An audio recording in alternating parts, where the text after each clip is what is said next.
So just say the Deus 2 or the Legend or the Manticore.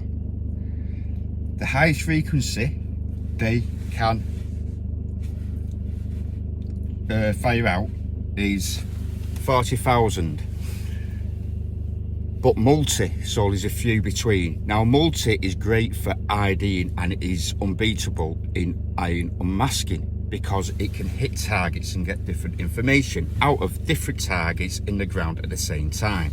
So that's why it's better at unmasking. Now, with just recovery, this is from testing, this is from science, this is from looking online and people that do know, who are scientists and engineers.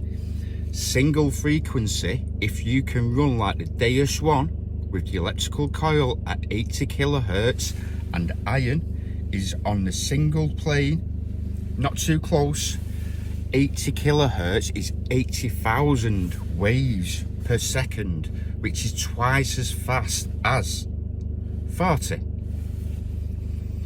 Now when you're not unmasking, SMF will prevail, but on non-ferrous targets,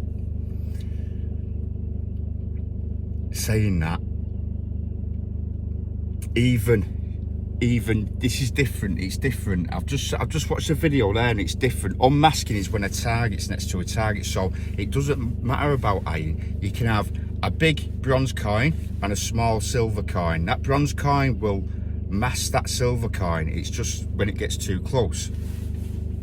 And it happens even with SMF with really low conductors and high conductors, because if you look at my test with the Manticore and the Legend, and they're the only two that I've done with the SMF with the recovery and the unmasking, and even the bronze coin masks the small gold ring with a split in it that comes in 20 and that comes in 80, 70, 80, so that's still masking. So masking and recovery are quite similar. I'm just going off the bat here now. But if we're just going about recovery and no unmasking, single frequency is faster than multi. Unless you're SMF, unless you're getting into unmasking. So when you see people saying that single and multi's faster, it's not. It's because it's got the unmasking with it. It's the unmasking and recovery that makes that detector better. But if you're talking about speed, recovery, so just say the Deus one, you've got 80 kilohertz, 80,000, and then you can ban recovery from 2.5 to 5. That's fast, and that's why it's so hyper. Frequencies on their own, if you change from 4 to 20 and keep recovery, that frequency will be more nimble anyway, because lower frequencies are sluggish. You've got to slow your speed down anyway. That's without recovery. So I'm in contact with engineers from companies, and you do see some stuff that on the internet and they're saying this is final now, this is final. It isn't final. If you really know your stuff, I'm an engineer. I'm an electrical engineer, 20 years. So I've delved in it quite a lot anyway. And you get some people that are just glorified testers that, I mean, I am an official tester for Nokta, but nobody else. And I test machines, but I've got an understanding that is a livelihood that I've got. So you will see people that are,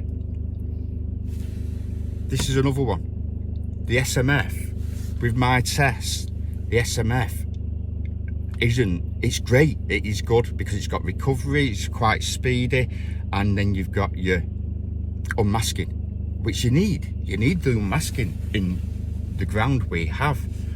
But you can't say that it's faster. It's not faster at recovery. Scientifically, and with the tests I've done, it's not faster in recovery. It's got recovery and unmasking, and that's what makes it better. So yeah, put us a thumbs up if you could, because I'm trying to get this out there, because there's a lot of misinformation, which just because they're a YouTuber. I'm not a YouTuber.